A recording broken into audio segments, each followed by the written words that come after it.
الحاج محمد جمال شریف advocate ریاستی نائب صدر شعبہ اقلیت کانگریس پارٹی نے اس بات کا خدشہ ظاہر کیا کہ مستقبل قریب میں تلنگانہ ریاست میں بھی الیکشن کمیشن آف انڈیا کی جانب سے فہرست رائے دہندگان میں نظر ثانی کے لیے ضروری دستاویزات طلب کیے جانا یقینی ہے، جیسا کہ ریاست بہار میں مرکزی حکومت کی ایما پر کیا جا رہا ہے۔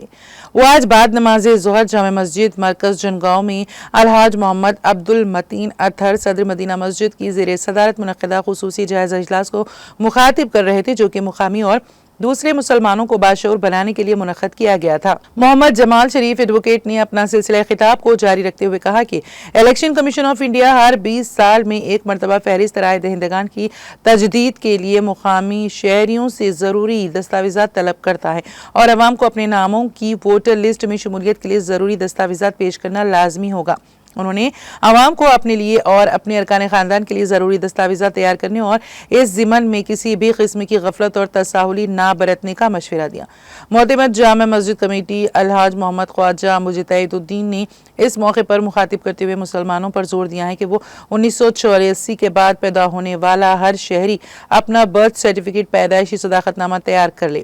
Central election commission special investigative region of voter list کے تحت شہریوں سے ضروری دستاویزات جس میں پیدائشی صداقت نامے، انٹرنیشنل پاسپورٹ، ڈرائیونگ لائسنس کے علاوہ دوسرے اہم دستاویزات کے نقولات متبادل کے طور پر طلب کر سکتا ہے، جن کی قبل از وقت تیاری ضروری ہے۔ اس موقع پر محمد عبدالصمد سابق کونسلر، محمد ابراہیم بھائی، محمد کلیم الدین، محمد عظمت خان، محمد انور، محمد چاند، محمد سعید الدین، محمد عماد، محمد اجمل، محمد نصیر احمد، علیم الدین، محمد افضل، محمد رافع متین، ایڈوکیٹ محمد ظہیر محسن نوید، سہیل فہیم اور دوسرے نوجوان بھی موجود تھے۔